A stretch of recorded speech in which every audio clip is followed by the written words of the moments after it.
नमस्ते विद्यार्थी भाइ बहिनीहरू। आज हामी सोशल स्टडिज विषय अन्तर्गत कन्स्टिट्युसनल बडिज अथवा संवैधानिक निकाय विषयमा छलफल गर्नेछौँ।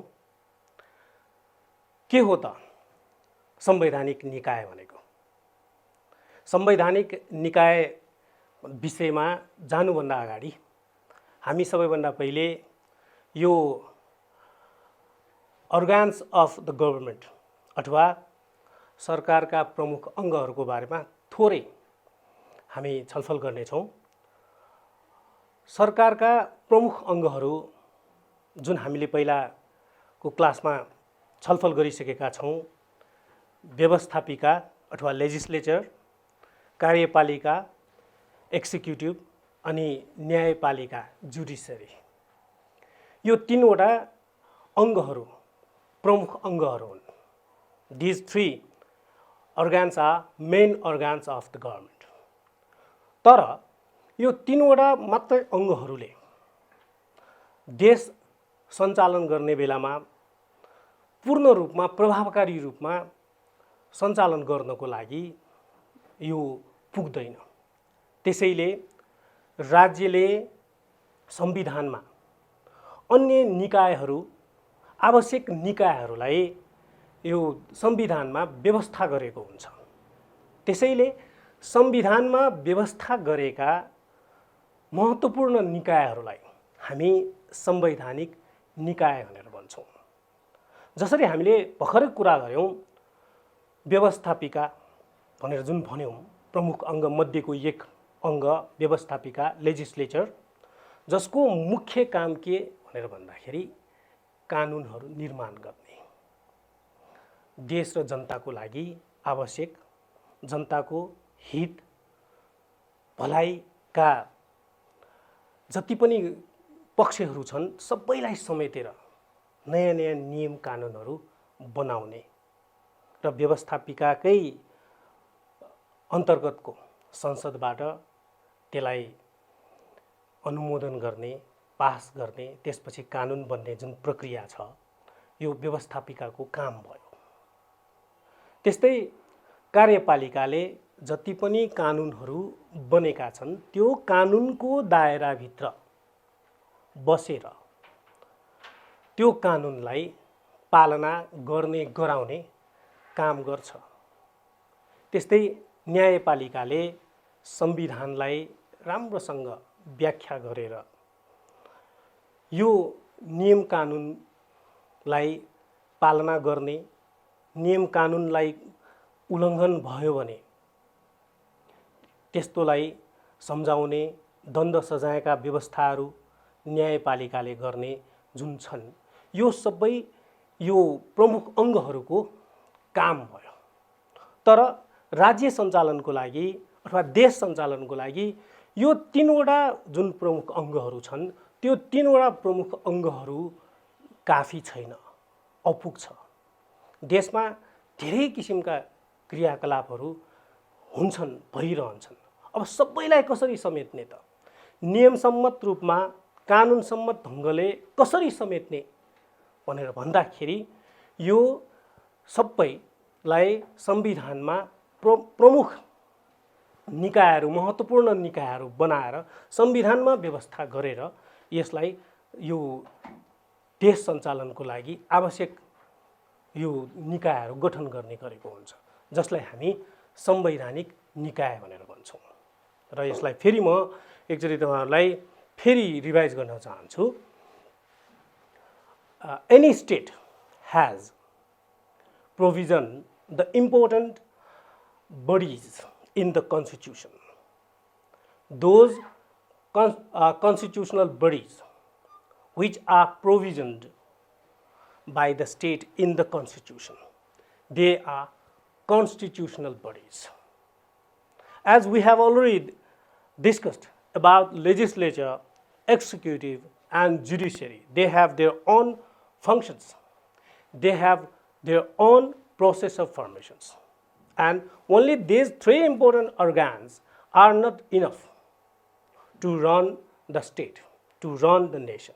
So the state needs some important bodies to run the state, and the state has provisioned them in constitutions with their formation, with their functions, power and duties. And these organs are constitutional bodies, or these bodies are constitutional bodies. अब यो जुन constitutional बडिजहरू छन् अथवा संवैधानिक निकायहरू छन्, यो संवैधानिक निकाय जब संविधानमा व्यवस्था हुन्छ, संविधानमा व्यवस्था गर्दाखेरि, यसलाई संविधानमा व्यवस्था गर्दाखेरि यो निकायका प्रमुख र सदस्यहरूलाई यो संवैधानिक परिषदको जुन सिफारिसमा राष्ट्रपतिले यसलाई अपोइन्ट गर्ने, नियुक्त गर्ने व्यवस्था छ सबैभन्दा पहिले। त्यस्तै संवैधानिक निकायमा बसेर काम गर्ने अध्यक्ष अथवा प्रमुख अथवा आयुक्त र सदस्यहरू जति पनि हुन्छन्, सबैको योग्यता जुन छ त्यो पनि संविधानमा उल्लेख गरेको हुन्छ। त्यस्तै यसको जति पनि काम कर्तव्य अधिकार, जसलाई हामी भन्छौँ फङ्सन्स, पावर एन्ड ड्युटिज भनेर भन्छौँ, त्यो पनि संविधानमा उल्लेख गरेको हुन्छ। यसरी संविधानमा उल्लेख गरेर जति पनि निकायहरू व्यवस्थित भएको छ, यो सबै संवैधानिक निकायहरू हुन्। र संवैधानिक निकाय जुन छ, यो अहिलेको नेपालको जुन संविधान 2072 को आधारमा व्यवस्था भए अनुसार यो संविधानमा भाग 21 देखि भाग 26 सम्म यो संवैधानिक निकायहरूको व्यवस्था भएको छ। र यसलाई हामी अझ क्लिपमा छोटकरी रूपमा हामीले गर्न सक्छौँ। हेर्नुस् त, राज्यले संविधानमा व्यवस्था गरेका महत्त्वपूर्ण निकायहरू, the bodies which are provisioned in the constitution by the state। त्यस्तै यसको संवैधानिक निकायहरूको गठन प्रक्रिया, काम कर्तव्य र अधिकार, formation process, functions, power and duties, they are all mentioned in the constitution। Not only this, whatever the qualifications required to be member and to be chief of particular constitutional body, they are also mentioned in constitution। त्यस्तै संवैधानिक निकायका प्रमुखहरू र सदस्यहरूको नियुक्ति संवैधानिक परिषदको सिफारिसमा, according to the recommendation of Constitutional Council, the president of the country appoint them। र यो संख्या जुन छ फरक फरक छन्, कुनैमा संख्या बढी पनि हुन सक्छ, कुनैमा कम छन्, यो संख्या फरक छ। तर पनि एउटा सिमिलारिटी अथवा कमन कुरा के भन्दाखेरि राष्ट्रपतिले संवैधानिक यो परिषदको सिफारिसमा नियुक्ति गर्ने यो संविधानमा उल्लेख भएको छ। त्यस्तै एउटा जुन टेन्युर छ, कार्य अवधि, पिरियड, जुन नियुक्ति पछिको 6 वर्षसम्म, नियुक्ति मितिदेखि 6 वर्षसम्म, 6 years from the date of appointment, है त, टेन्युर। र अर्को चाहिँ यो संवैधानिक निकाय संसदप्रति अथवा सङ्घीय संसदप्रति अथवा फेडरल पार्लियामेन्ट भनेर जुन भन्छौँ, they are responsible towards federal parliament.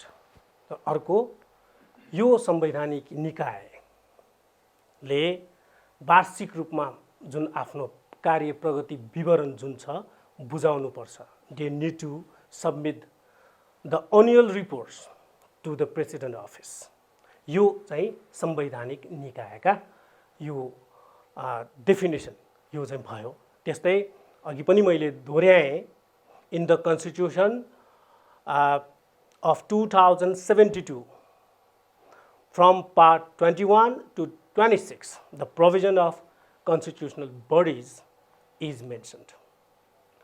अब यो संवैधानिक निकायमा प्रमुख र सदस्य हुनको लागि के कस्तो क्वालिफिकेशन्स चाहिन्छ त? What are the qualifications required to be chief or member of constitutional body?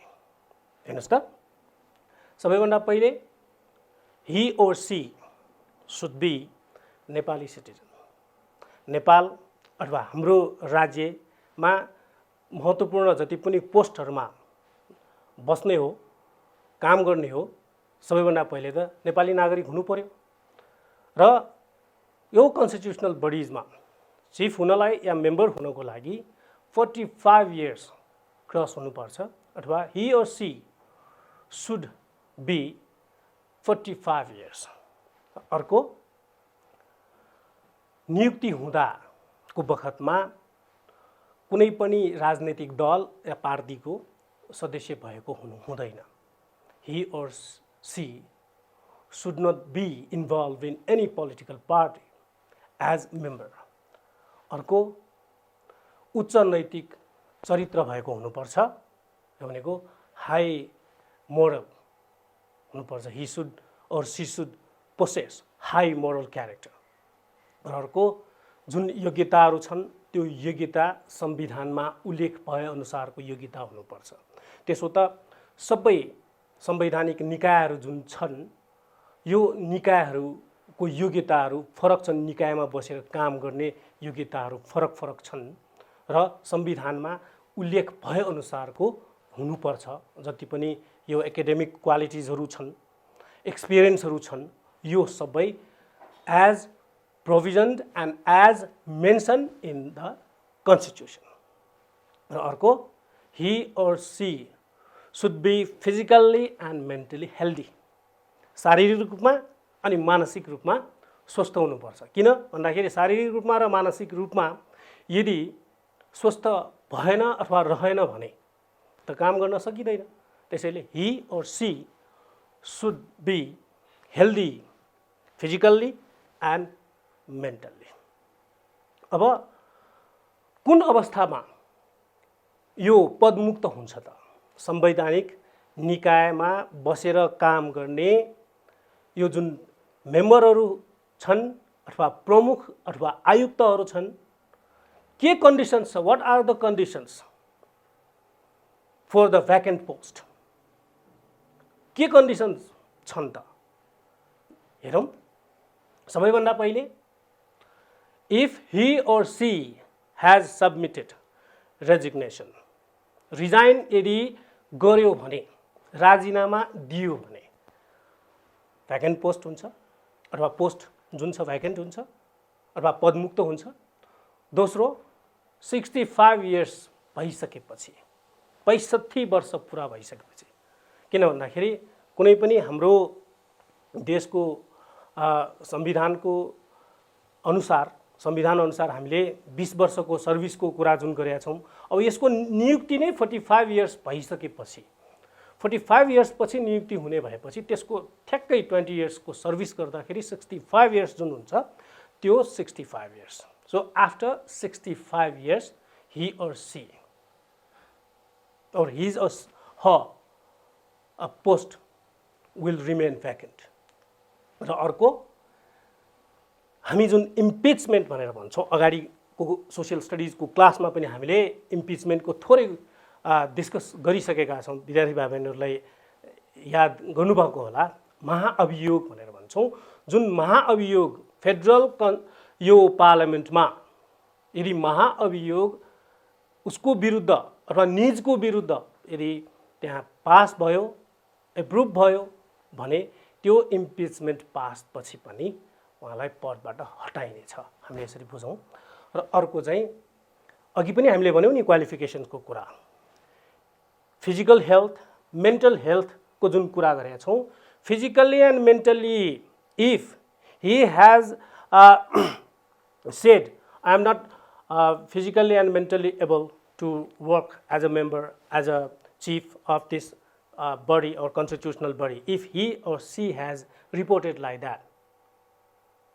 राष्ट्रपति समक्ष आफैले त्यो म सक्दिनँ भन्ने किसिमको कुरा पनि हुन सक्छ। अर्को चाहिँ यो कार्य मूल्याङ्कन गर्दाखेरि संवैधानिक परिषद जुन छ, संवैधानिक परिषदले नै सिफारिस गर्यो होला, उहाँले चाहिँ physically and mentally he is not fit now भनेर सिफारिस गर्यो भने राष्ट्रपतिबाट यो पदमुक्त हुने यो प्रोभिजन छ। र अर्को चाहिँ इन केस अफ डेथ अथवा निजको मृत्यु भएमा पनि यो जुन पदमुक्त हुने अथवा पोस्ट भ्याकेन्ट हुने प्रोभिजन छ। यो जति पनि प्रोभिजन्सहरू छन्, क्वालिफिकेसन्सको प्रोभिजन भयो, त्यस्तै पोस्ट भ्याकेन्ट हुने प्रोभिजन्स भयो, यो फङ्सन्स पावर र ड्युटिज सँगसँगै अनि फर्मेसन प्रोसेस गठन प्रक्रिया सँगसँगै सबै मेन्सन गरेको हुन्छ। र यसरी राज्यलाई आवश्यक जति पनि निकायहरू छन् जसको यो प्रोभिजन्सहरू यो कन्स्टिट्युसनमा मेन्सन गरेको हुन्छ भने त्यस्तो बडिजहरूलाई हामी इम्पोर्टेन्ट बडिजहरू जुन छन् त्यसलाई हामी चाहिँ कन्स्टिट्युसनल बडिज भनेर भन्छौँ। अब सुरु गरौँ पहिलो कन्स्टिट्युसनल बडी। पहिलो कन्स्टिट्युसनल बडी भनेको commission for the investigation of abuse of authority. Abuse of authority, what is mean by abuse of authority? Misuse of authority, अख्तियार दुरुपयोग भन्छौँ नि, अधिकार आफूमा भएको जुन अधिकार दुरुपयोग गर्ने जुन कुरा छ त्यो दुरुपयोग पनि एक किसिमको भ्रष्टाचार हो। आफूसँग भएको अधिकारलाई दुरुपयोग गर्ने भनेको धेरै किसिमबाट दुरुपयोग गर्न सक्छौँ। कमिसन खाएर, घुस खाएर, आफ्नो नातेदारहरूलाई यो गलत प्रक्रियाबाट अथवा प्रक्रिया नै नपुर्याइकन आफ्नो नातेदारहरूलाई नियुक्ति गरेर, भर्ना गरेरदेखि लिएर धेरै किसिमबाट त्यो अख्तियारहरू दुरुपयोग भएको हुन्छ, जसलाई हामी भ्रष्टाचार पनि भन्छौँ। भ्रष्टाचारको एउटा स्वरूप हो। It is also abuse of authority is also a type of corruption. अब त्यस्तो जुन भ्रष्टाचार अथवा अख्तियार दुरुपयोग हो त्यसलाई अनुसन्धान गर्ने जुन आयोग छ यसलाई अख्तियार दुरुपयोग अनुसन्धान आयोग भनेर भन्छौँ। अब यो कसरी बन्छ त? संविधानमा यो अख्तियार दुरुपयोग अनुसन्धान आयोग जुन छ त्यो आयोगको फर्मेसनमा के मेन्सन गरेको छ कन्स्टिट्युसनमा हेरौँ त। कन्स्टिट्युसनमा उल्लेख भएका कुरो सबैभन्दा पहिले यो अहिलेको कन्स्टिट्युसनको पार्ट 21 मा मेन्सन गरेको छ। It is mention in the 21 of the present constitution. It means CIA. In short form we say it is very easy for us to keep in our mind CIA. CIA means Commission for the Investigation of Abuse of Authority. यो चाहिँ 21 पार्टमा। अर्को 4 commissioners, member commissioners and chief commissioner one chief commissioner, altogether 5 members are here. Next one, यो अघि पनि भनिसके मैले के त भन्दाखेरि नियुक्ति मितिले 6 वर्ष। अब यसको सिमिल्यारिटिज भन्दा पनि अथवा क्यारेक्टरिस्टिक्स भनेर भन्ने पनि एउटा कुरा के त भन्दाखेरि सबै यो कमिसनर्सहरू या मेम्बर्सहरू चिफ जति पनि छन् संवैधानिक निकाय, फरक फरक संवैधानिक निकायमा जति पनि काम गर्ने हो सबैको नियुक्ति मिति चाहिँ 6 वर्ष। र अर्को जुन क्यारेक्टरिस्टिक्स भने पनि अथवा यसलाई गठन प्रक्रियामा पनि हामीले सम्झे हुन्छ त्यो भनेको अघि पनि हामीले डिस्कस गरिसकेका छौँ। त्यो भनेको president appoint them. President appoint them after the recommendation of Constitutional Council. राष्ट्रपतिबाट नै यो संवैधानिक परिषदको सिफारिसमा नियुक्ति हुने। अब यो जुन अख्तियार दुरुपयोग अनुसन्धान आयोग अथवा यो CIA commission for the investigation of abuse of authority जुन छ, यसको power and duties, functions, power and duties, what are the functions, power and duties, स्क्रिनमा पनि तपाईँहरूले हेर्न सक्नुहुन्छ। The first one is to investigation or to investigate the abuse of authority. हामीले अघि पनि भनिसक्यौँ, abuse of authority is also a part of corruption. त्यसैले कुनै पनि सार्वजनिक पद धारण गरेका व्यक्तिहरू, सिभिल सर्भेन्ट्सहरू जति पनि छन्, कसैले आफ्नो अधिकारलाई दुरुपयोग गरेर भ्रष्टाचार गरेको छ कि, to investigate the abuse of authority of any civil servants. अर्को चाहिँ कुनै यदि त्यस्तो भ्रष्टाचार मानिने, भ्रष्टाचारभित्र धेरै कुराहरू छन्, अघि पनि भनिसकेँ, यो घुस खानु मात्र भ्रष्टाचार होइन, ठेकापट्टा र कमिसन मात्रै जुन विकासको लागि जानुपर्ने कुराहरू जुन खानु त्यो मात्रै भ्रष्टाचार होइन, भ्रष्टाचारभित्र धेरै कुराहरू पर्छन् भ्रष्टाचारभित्र।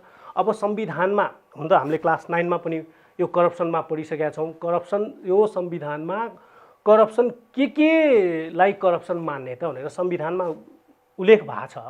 अब त्यो मध्येमा कुनै पनि यो भ्रष्टाचार मानिने संविधानमा उल्लेख भएको अथवा उल्लेख भएको ऐन कानुनमा उल्लेख भएको के कुरालाई भ्रष्टाचार मान्ने त, त्यो कुराहरू मध्येमा कुनै त्यस्तो भ्रष्टाचार मानिने कुनै त्यस्तो काम गरेको छ, आफ्नो पदलाई, आफ्नो यो अधिकारलाई दुरुपयोग गरेर, त्यो यदि भयो भने मुद्दा दायर गर्ने, टु केस फाइल, यस्तो सिभिल सर्भेन्ट्सहरूको अगेन्स्टमा मुद्दा दायर गर्ने।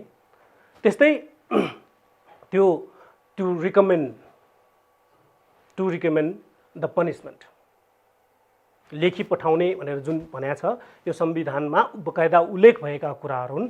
कुनै पनि सार्वजनिक पद धारण गरेका व्यक्तिले कानुन बमोजिम भ्रष्टाचार मानिने कुनै पनि क्रियाकलापहरू गरेमा, काम गरेको देखेमा, त्योसँग सम्बन्धित अधिकारीलाई लेखी पठाउने। सरकारी निकायहरू त धेरै छन्, सरकारी अफिस त धेरै छ।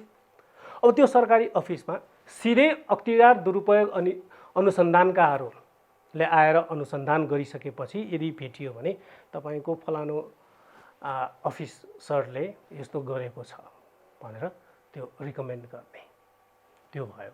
र अर्को एउटा जुन छ संविधानमा उल्लेख भएअनुसारको कामहरू, यो अख्तियार दुरुपयोग अनुसन्धानले आफ्नो अधिकारहरू प्रत्यायोजन गरेर, it can also hand over its power and duties to other offices for the investigation, to case the file or to recommend the punishment for that.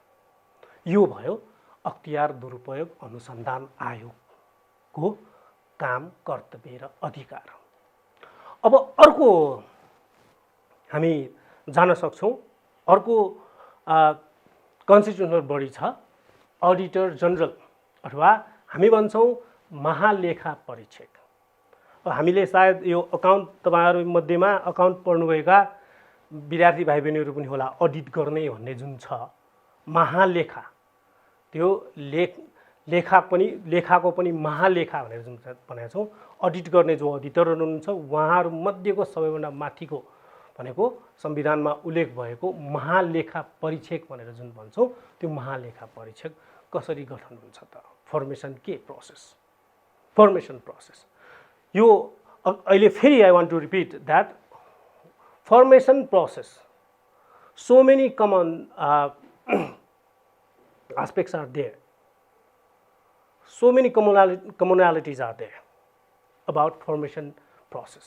यो कन्स्टिट्युसनल बडिजहरूको फर्मेसन प्रोसेसमा धेरै यो सिमिल्यारिटिजहरू छन् है, कमन कुराहरू छन्, हामीले याद गर्नुपर्ने। अघि नै भनिसकेँ नि, यसमा पनि प्राय रिपिट हुनसक्छ, हामीलाई सजिलो पनि हुन्छ। राष्ट्रपतिले नियुक्ति गर्ने 6 वर्षको यो टेन्युर भयो, यस्तो कुराहरू कमन नै छन्। यो चाहिँ पार्ट 22। अघि हामीले CIA अथवा अख्तियार दुरुपयोग अनुसन्धान आयोग चाहिँ पार्ट 21 मा that was mentioned in part 21, it is part 22. It is mentioned, it is provisioned in part 22. र अघि पनि भनिसके पदावधि अथवा tenure working period 6 years after appointment. अर्को संवैधानिक परिषदको सिफारिसमा राष्ट्रपतिले नियुक्त गर्ने महालेखा परीक्षक। यसमा एउटा कुरा हामीले याद गर्नुपर्छ, महालेखा परीक्षक जुन छ एकजना मात्रै हुन्छ, हामीले बुझ्नुपर्ने। र यसको हामी फङ्सन्सहरू हेरौँ अथवा पावर एन्ड ड्युटिज। सबैभन्दा पहिले अडिट गर्ने, to audit all the offices, government offices and private offices, सबै अफिसहरूको हिसाब किताबहरू अथवा लेखा परीक्षण गर्ने।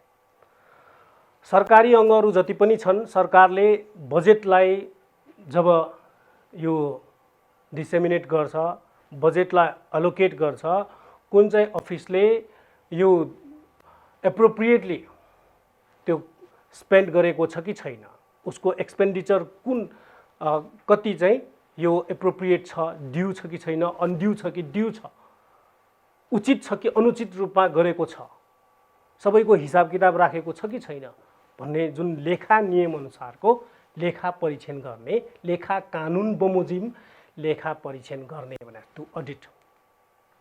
अर्को यो नेपाल सरकार जुन हाम्रो नेपाल सरकार भनेर भन्छौँ, नेपाल सरकारको स्वामित्व रहेको पनि भयो।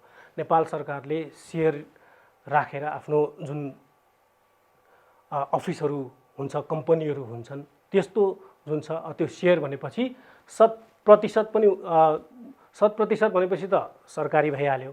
50% वा त्योभन्दा बढी सेयर र जायज जत्थामा नेपाल सरकार वा प्रदेश सरकारको स्वामित्व भएको सङ्गठित संस्थाहरू, अफिसहरू यदि छन् भने त्यस्तोको पनि लेखा परीक्षण गर्नको लागि लेखा परीक्षक नियुक्ति गर्ने। अब महालेखा परीक्षकले नै भयभरको सबैको त गर्न भ्याउँदैन, अनि यो अवस्थामा चाहिँ नियुक्ति गर्ने, to appoint the auditor to audit the account. र अर्को चाहिँ लेखा सम्बन्धी यो कागज पत्रहरू हुन्छन्। अब यदि अब अकाउन्टको स्टुडेन्ट्सहरूलाई थाहा हुन्छ, जस्तै खर्च जुन छ त्यो खर्च गर्दाखेरिको आधार भनेको के त, what is the base of expenditure, आधार के भनेर भन्दाखेरि बिल, रिसिप्ट। हामीले कुनै कुराहरू किन्दाखेरि जुन हामी बिल माग्छौँ या बिल हामी प्राप्त गर्छौँ त्यो भनेको आधार भयो, फलानामा यति खर्च भयो, यति मैले लिएको, यो एउटा किनेको भनेर भनेको। कुनै पनि अफिसहरूले बिल नराखिकन या बिलमा उल्लेख नगरिकन यदि त्यहाँ खर्च भयो भने त्यो स्पष्ट हुँदैन। त्यो एक्सपेन्डिचरलाई हामी यो ड्यू मान्दैनौँ, एप्रोप्रिएट मान्दैनौँ अथवा लिगल मान्दैनौँ। अकाउन्टले यही भन्ने हो। त्यसैले त्यो हिसाब किताब हेर्ने बेलामा, लेखा परीक्षण गर्ने बेला त्यो सबै कागजपत्रहरू त्यो खर्च अनुसारको जुन हेर्न पाउने अडिटरले त्यो सबै माग्ने हो। र अर्को चाहिँ एउटा जुन मोडालिटी, प्यारामिटर अथवा स्ट्रक्चर जुन तयार गरेको छ, ढाँचा, अकाउन्टको नियमअनुसार जुन छौँ, डेबिट क्रेडिट भने जस्तै जुन भन्छौँ ब्यालेन्स सिटहरू, त्यो महालेखा परीक्षकको पनि छुट्टै महालेखा परीक्षकबाट अथवा महालेखा परीक्षकको कार्यालयबाट त्यो प्रकाशित हुन्छ। अब त्यो निश्चित ढाँचा जुन छ त्यो अनुसार गर्ने गराउने हिसाब किताबहरू त्यो अनुसार राख्ने एउटा, र त्यो ढाँचालाई त्यो मोडालिटी अथवा त्यो जुन प्यारामिटर छ त्यो प्यारामिटरलाई यो एसर्टेन गर्ने एउटा भयो। यो चाहिँ सबै लेखा परीक्षक अथवा महालेखा परीक्षकको काम, कर्तव्य, अधिकार, फङ्सन्स, पावर एन्ड ड्युटिज भयो। अब हामी अर्को कन्स्टिट्युसनल बडीतर्फ जाउँ, त्यो भनेको पब्लिक सर्भिस कमिसन, नेपालीमा हामी भन्छौँ लोक सेवा आयोग। अब यसको पनि गठन प्रक्रियामा धेरै कमन कुरा छ। सबैभन्दा पहिले यो अघि हामीले भन्यौँ CIAA पार्ट 21, त्यस्तै अडिटर जनरल पार्ट 22 भने जस्तै पब्लिक सर्भिस कमिसनको जुन प्रोभिजन छ त्यो कन्स्टिट्युसनको पार्ट 3 मा मेन्सन भएको कुरो भयो। सबैभन्दा पहिले it is mention in part 23 in the present constitution र यसमा चाहिँ एकजना chairperson, 1 chairperson and 4 other members. Provision of a chairperson and 4 other members. र सबै सदस्यहरू along with the chairperson tenure is 6 years. 6 वर्षको जुन कार्य अवधि छ नियुक्ति पछिको 6 वर्ष र अर्को अघि पनि हामीले कुरा गरिसकेका छौँ यो भनेको संवैधानिक परिषद अथवा कन्स्टिट्युसनल काउन्सिलको रिकमेन्डेसनमा राष्ट्रपतिले नियुक्ति गर्ने। र अर्को छ यो एउटा कुरा आज यहाँ थपेको छौँ त्यो के त भन्दाखेरि नियुक्ति भइसकेको एकचोटि त्यो पोस्टमा कुनै पनि कन्स्टिट्युसनल बडिजको कुनै पोस्टमा यदि नियुक्ति भइसक्यो भने त्यसमा फेरि पुनः नियुक्ति नगर्ने, अध्यक्षलाई त त्यो नियुक्ति नहुने नै भयो। अब सदस्यहरू पनि यदि त्यो अध्यक्षको लागि अब जस्तै 2 वर्ष कुनै एकजना व्यक्तिले कुनै एउटा कन्स्टिट्युसनल बडीमा 2 वर्ष चाहिँ एज अ मेम्बर काम गरिसक्नु भयो। अब यदि if he or she wants to serve as a chairperson or commissioner, chief commissioner, he or she can, तर पहिला उहाँले जति वर्ष काम गर्नुभएको त्यो चाहिँ गणना हुन्छ है।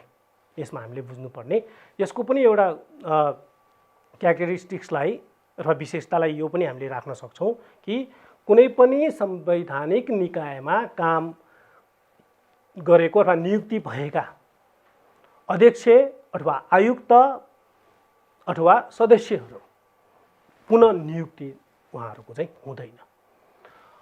अब यो पब्लिक सर्भिस कमिसनको फङ्सन्स, पावर र ड्युटिजहरू के हुन् त हेरौँ। सबैभन्दा पहिले निजामती सेवाको पदमा नियुक्तिको लागि उपयुक्त उम्मेदवार छनौट गर्न परीक्षा सञ्चालन गर्ने, to conduct examination, to appoint, to select the civil servants है त। I want to repeat once again, to conduct examination for the selection of civil servants. यतिकै अब अघि भने जस्तै यो जुन छ यो पब्लिक सर्भिस कमिसनको संविधानमा यो व्यवस्था भइसकेपछि लोक सेवा आयोगबाट परीक्षा सञ्चालन हुन्छ। परीक्षा सञ्चालन भइसकेपछि परीक्षाबाट जो योग्य छानिनु भएको छ उहाँहरू चाहिँ यो सिभिल सर्भेन्टमा काम गर्न पाउने, उहाँहरूले पाउने, सरकारी जागिर भनेर जुन भन्छ उहाँहरूले पाउने। त्यो पहिला यो व्यवस्था नहुँदाखेरि आफ्नो मान्छेहरूलाई सरकारी जागिरमा भर्ती गराउने अथवा गराएको भन्ने कुरा जुन हामी सुन्छौँ यो चाहिँ यो संविधानमा उल्लेख भइसकेपछि त्यो कन्स्टिट्युसनमा नै उल्लेख भइसकेपछि यो एक्जामिनेसन कन्डक्ट गर्ने फर द सिभिल सर्भेन्ट्स। अर्को यो सिभिल सर्भेन्ट्स सँगसँगै नेपाल आर्मी, नेपाल पुलिस, त्यस्तै आर्म पुलिस फोर्स अथवा सशस्त्र प्रहरी बल नेपाल भनेर भन्छौँ र अन्य सङ्घीय सरकारी सेवाहरू जति पनि छन् सबै पोस्टहरूमा यो पदपूर्तिको लागि लिखित परीक्षा लिने, रिटन एक्जामिनेसन्सहरू कन्डक्ट गर्ने यसमा। र अर्को यो जुन प्रमोसनको कुराहरू गर्छौँ त्यो प्रमोसन गर्दाखेरि पनि यो सामान्य सिद्धान्त अथवा मान्यता भन्ने जुन कुराहरू हुन्छ त्यो अपनाएर यो जुन पब्लिक सर्भिस कमिसनले यो परामर्श दिने, कन्सल्ट गर्ने कुराहरू छन् यो सबै चाहिँ पब्लिक सर्भिस कमिसनको काम भयो। यो सँगसँगै कुनै कर्मचारीहरूको सेवाको शर्त सम्बन्धी कानुन र त्यस्तो सेवाको पदमा बढुवा, विभागीय कारबाही, डिपार्टमेन्टल एक्सन जुन लिन्छौँ त्यसमा पनि परामर्श दिने, यो डिपार्टमेन्टल एक्सनको लागि पनि कन्सल्ट गर्ने काम चाहिँ यो पब्लिक सर्भिस कमिसनले गर्ने हो भने अर्को हामी यो कन्स्टिट्युसनल बडिजको कुरा गर्दैछौँ। यो भनेको चाहिँ निर्वाचन आयोग अथवा इलेक्सन कमिसन। इलेक्सन कमिसनको बारेमा कुरा गरौँ। इलेक्सन कमिसन कसरी फर्म हुन्छ त, कति मेम्बर हुन्छन्, इलेक्सन कमिसनर सहित त्यो कुरा पनि बुझौँ। सबैभन्दा पहिले यसलाई बुझौँ। हामीले सिरियली गइरहेछौँ है। अहिले एउटा चाहिँ 21, त्यसपछि 22 पार्ट 22, त्यसपछि पार्ट 23 हामी गइसकेका छौँ भने अब पार्ट 24 मा the provision of election commission is mentioned in part 24 of the present constitution. अहिलेको संविधानको भाग 24 मा यो प्रोभिजन, यो कन्स्टिट्युसनल बडीको यो प्रोभिजन गरेको छ हामीले बुझ्नुपर्ने एउटा। अर्को चाहिँ एक प्रमुख आयुक्त, 4 आयुक्तहरू, chief commissioner is 1 and 4 other commissioners in this commission, election commission। र अर्को चाहिँ यो पनि अघि नै हामीले गरिसकेका छौँ, यो कमन कुराहरू नै हो कि नियुक्ति मितिले 6 वर्ष अथवा यो 6 years after appointment or from the date of appointment। र अर्को हामीले बुझ्नुपर्ने सबै राष्ट्रपतिबाट नै नियुक्ति हुने कन्स्टिट्युसनल काउन्सिलको रिकमेन्डेसनमा हेट यो the president appoint them from the recommendation of constitutional council. अब यसको पनि फङ्सन्स, पावर र ड्युटिजहरू एकचोटि हेरौँ के छन् ड्युटिज एन्ड पावर। अनि हामीले यसलाई राम्रोसँग बुझ्न सक्छौँ। संविधानमा यो जति पनि फङ्सन्सहरू छन् भाइ बहिनीहरू राम्रोसँग ध्यान दिएर सुन्नुहोस्। संविधानमा यो अहिले बकाइदा उल्लेख भएका कुराहरू नै जस्ताको तस्तै हाम्रो पाठ्यपुस्तकमा पनि छापिएको छन्। तर हामीले यसलाई लेख्ने बेलामा सिम्पल ल्याङ्ग्वेजमा, यस संविधानमा जस्तो उल्लेख भएको छ त्यो नलेखिकन सिम्पल ल्याङ्ग्वेजमा हामीले चाहिँ लेख्ने हो। हामीले संविधान र संघीय कानुनको अधीनमा रही राष्ट्रपति, उपराष्ट्रपति, संघीय संसदका सदस्य, प्रदेश सभाका सदस्य, स्थानीय तहका सदस्यहरूको निर्वाचनको सञ्चालन गर्ने भनेपछि to conduct election of all the levels, to conduct the elections of president, त्यस्तै भाइस प्रेसिडेन्ट, त्यस्तै फेडरल पार्लियामेन्ट मेम्बर्स, त्यस्तै प्रोभिन्सियल अथवा स्टेट मेम्बर्सहरू, पार्लियामेन्ट मेम्बर्स र लोकल बडिजहरूको सदस्यहरू निर्वाचित गर्नको लागि टु कन्डक्ट इलेक्सन। तर हामीले यहाँ सबै कुरा संविधानमा उल्लेख भएअनुसार नै नलेखिकन you can modify the functions also to conduct elections of all levels including president to local bodies, right? Not only to conduct elections, to supervise them, to give necessary directions or directives, त्यस्तै to control, नियन्त्रण गर्ने। यहाँ के भनेको छ, सञ्चालन गर्ने, रेखदेख गर्ने, निर्देशन दिने अनि नियन्त्रण गर्ने भनेर भनेको छ। त्यसैले यो 4वटा फङ्सन्सहरू यही पहिलो बुँदामा नै उल्लेख भएको छ र हामीले यसलाई चाहिँ 4वटै रूपमा लेख्न सक्छौँ। To conduct the election, to supervise the election, to give necessary directions during election or for the elections or to control the election। अर्को चाहिँ मतदाताको नामावली तयार गर्ने। मतदाताको नामावली भनेर जुन भन्छौँ हामीले यो इलेक्सन च्याप्टरमा पनि पढिसकेका छौँ र पछि पनि हामी यसलाई फेरि पछाडिको क्लासमा पनि हामी डिस्कस गर्न सक्छौँ। इलेक्ट्रल रोल भनेर जुन भन्छौँ, मतदाता नामावलीको जुन सूची छ त्यो इलेक्ट्रल रोल प्रिपेयर गर्ने, जसलाई हरेक वर्ष हामी अपडेट गर्नुपर्छ, नाम थप्नुपर्छ र नाम निकाल्नुपर्छ आवश्यकहरूको। यो जुन छ यो प्रिपेयर गर्ने इलेक्ट्रल रोल प्रिपेयर गर्ने काम पनि यो इलेक्सन कमिसन अन्तर्गत नै पर्ने काम हो भने अर्को चाहिँ हामीले जनमत सङ्ग्रह भनेर जुन भन्छौँ यो जनमत सङ्ग्रह गराउने काम पनि यो गर्छ।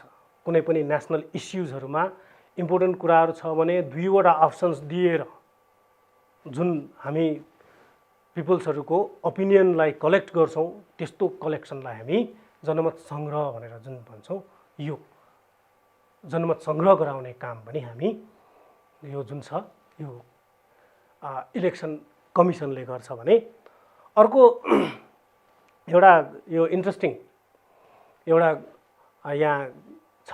यसमा मैले एकदम छोटोमा मात्र यहाँ लिस्टिङ गरेको छु। त्यो के त भन्दाखेरि कुनै पनि व्यक्तिले उम्मेदवारी दियो फर इक्जाम्पल र यो निर्वाचित भइसकेको छैन भने अब त्यो निर्वाचित भइसकेको छैन यो उम्मेदवार हुन लायक छैन भनेर अब रिट पर्छ नि त भने त्यस्तो बेलामा चाहिँ निर्णय गर्ने काम पनि गर्छ। Whether the candidate in the case of he or she has not been elected, in that case to give the decision about the candidate whether he or she is fit for or to be candidate or not, त्यसको लागि पनि निर्णय गर्ने काम यदि question rise भयो भने निर्णय गर्ने काम पनि यो निर्वाचन आयोगले गर्छ भने अर्को जुन छ यो भनेको संविधानमा उल्लेख भए अनुसारको काम कर्तव्य अधिकारहरू जुन छ समय अनुसार यो थपघट हुन सक्छ त्यो काम गर्ने र यो कन्स्टिट्युसनल बडिजहरूले अघि पनि मैले भनिसकेँ आफूले गर्न नभ्याउने अवस्थामा तहमा प्रत्यायोजन गर्ने आफ्नो राइट्सहरूलाई चाहिँ त्यहाँ ह्यान्डओभर गर्ने पावरहरूलाई डेलिगेट गर्ने जुन छ त्यो गर्न सक्छ त्यो प्रत्यायोजन चाहिँ गर्न सक्छ। I will see you in next class about this National Human Rights Commission and other constitutional commissions. And saying this, I wish you good luck for your examinations. Be prepared, stay safe. Thank you.